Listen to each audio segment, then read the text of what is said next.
Ya, salam Just Talk. Ini video kedua karena 2 hari nggak ada video, jadi hari Sabtu bikin 2 video ISL dan sekarang. Mungkin sebagian besar dari para penonton Just Talk, Just Talkers itu tidak pernah kepikiran bahwa kok Itali Serie A tidak ada masalah ya dengan pemain tetap siapa namanya Inter beri Calhanoglu, Hakimi dijual, Juve belum begitu aktif. Ternyata masalahnya ada dan besar sekali. Oke. Kemarin itu FIGC memberikan surat kepada apa namanya pemerintah untuk mendapatkan bantuan. Ini sambil gue buka artikelnya ya, mendapatkan bantuan. Nah, yang disebut bantuan itu sebenarnya seperti apa? Jadi ada 7 poin. Ketua dari FIGC Gabriela Gravina bilang sekarang ini krisis dan itu sudah sampai leher, dikit lagi tenggelam. Maka dari ini berlaku untuk semua klub ya, bukan hanya klub besar, semua klub yang bermain di Serie A, Serie B, Serie C, dan amatir ya. Dia bilang kita harus mengambil tingkah, kita harus mencari bantuan, kalau tidak akan banyak klub yang bangkrut. Oke. Akan banyak klub yang tidak survive, tidak bisa keluar dari krisis ini.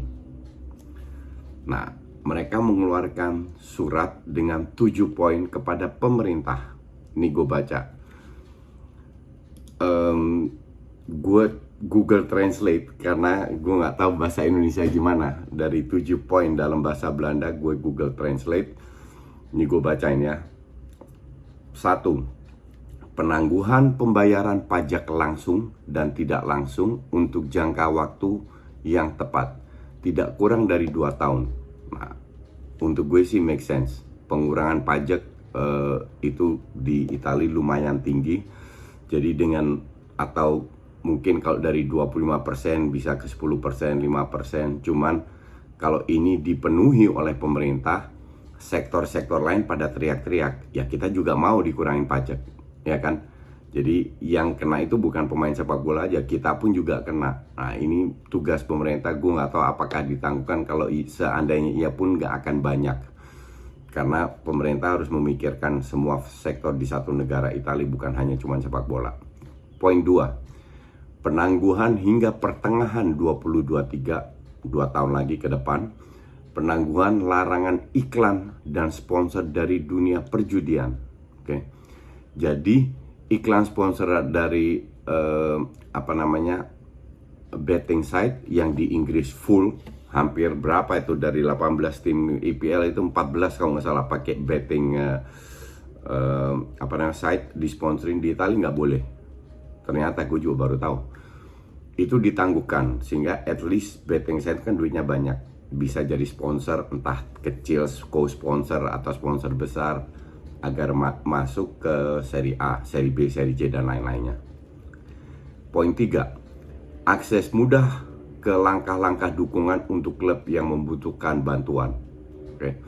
Akses mudah itu mungkin ke fasilitas negara, pemerintah, Pemda, dan lain-lain.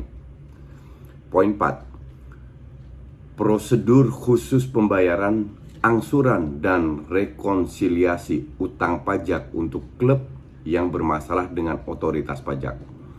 Prosedur khusus pembayaran angsuran dan rekonsiliasi utang pajak untuk klub yang bermasalah dengan otoritas pajak.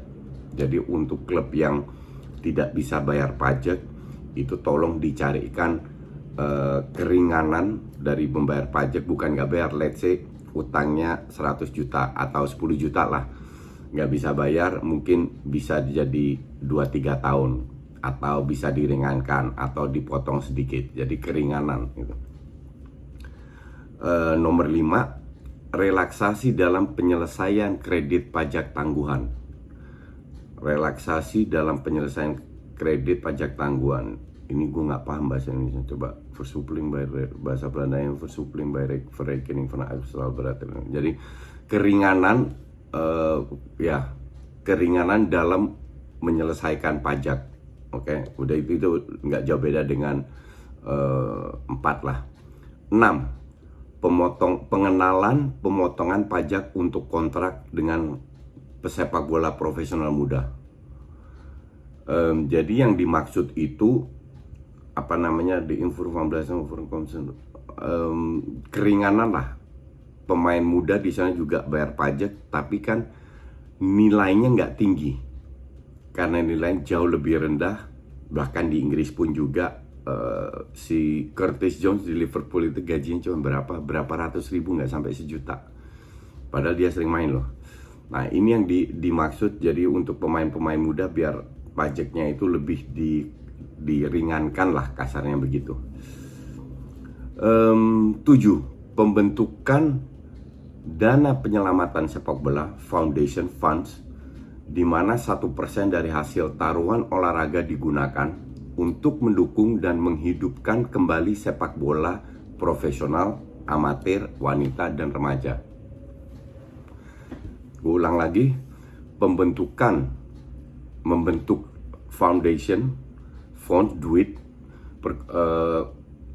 dana penyelamatan sepak bola, namanya itu, di mana 1% dari hasil taruhan sepak bola digunakan untuk mendukung dan menghidupkan kembali sepak bola profesional, amatir, wanita, dan remaja. Jadi coba kalian berpikir untuk semua sepak bola Italia. Jadi bukan untuk profesional aja, juga seri B, seri C kan duitnya jauh lebih kecil, dan juga terutama remaja. Tapi dari poin ini yang kalau gue rangkumkan, gue ambil kesimpulan, yang penting itu apa? Income. Jadi income mereka ternyata dibatasi bahwa betting site itu nggak boleh.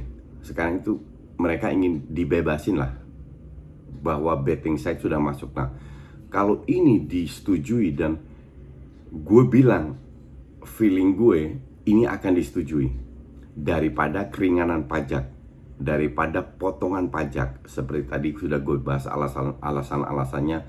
Karena kalau pajak itu benar-benar jadinya ribet banget. Sementara kalau bilang ya udah sekarang tidak boleh situs judi nggak boleh bikin iklan, sekarang gue perbolehkan, kan cuman mereka mintanya cuma 2 tahun.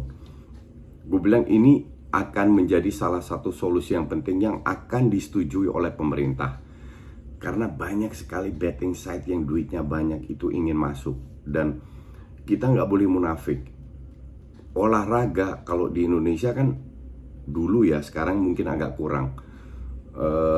Industri rokok dulu, liga-liga itu you name it lah, dari liga Dunhill, liga Kansas, you name it lah, itu dari industri rokok. Nah kalau di Eropa itu dari betting side, dan itu bukan hanya di Inggris, di banyak negara, kecuali mereka dilarang ya, itu mereka hidup dari betting side, dari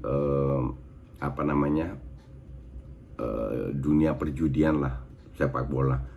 Dan kalau gue bilang jadi itu yang akan terjadi. Jadi kembali lagi, intinya adalah sepak bola Italia pun kena ancaman-ancaman seperti ini. Nah di halaman yang lain itu gue baru baca Juve baru mendapatkan bantuan sekitar 400 juta. Sebelumnya di Just Talk gue sudah bahas, Barca mendapatkan pinjaman 525 juta, dicicil selama 5 tahun, 30 jutaan setahun itu bisa dicicil untuk menutupin utang. Terus si ATM dapat dukungan pinjaman 300 juta dari Amerika juga. Juve sekarang dapat dari 4 perusahaan bank Amerika bantuan sebesar 400 juta. Goldman Sachs, JP Morgan, Mediobanca, dan Unicredit. Mediobanca ini bukan Amerika setahu gue. Unicredit juga bukan. But anyway, ini konsorsium 4 bank itu memberikan 400 juta. Cuman ini bukan pinjaman. Ini penjualan dari saham yang belum dijual. Jadi Juve ini agak pintar juga ternyata. Punya saham, punya Juve bukan punya pemilik. Karena Agnelli kan sudah punya berapa saham publik berapa. punya saham yang ingin dijual tapi belum dijual. Nah, sekarang mereka jual untuk menutup, karena dengan krisis ini Juve mengatakan, statement dari Juve bahwa mereka rugi 320 juta euro. Nah, sekarang mereka minta 400 juta, bukan mungkin sebagian digunakan untuk membeli pemain ya, karena kita tahu bahwa Juve belum beli pemain sama sekali dan mereka butuh pemain. Tidak mungkin 100 juta, 150 dipakai, sisanya untuk menutup kekurangan buat gaji, operational cost dan lain-lain. Ini Juve, klub kaya yang kebetulan masih bisa. Nah, klub lain-lainnya gimana? Apalagi pemilik Milan kita tahu pelit, pemilik Inter udah nyaris bangkrut juga. Gimana ceritanya? Ya, nggak tahu juga apa yang mereka lakukan. Mungkin mereka tidak menjual saham, tapi meminjam uang kepada bank-bank di Amerika untuk menutup kekurangan mereka, seperti yang dilakukan oleh ATM Barca, dan sekarang Juve menjualnya. Kita nggak tahu apa yang terjadi. Cuman yang jelas tidak akan terjadi transfer-transfer yang wah di Serie A. Kita lihat apakah itu menguntungkan atau tidak di tahun ini. Oke? Thanks for watching.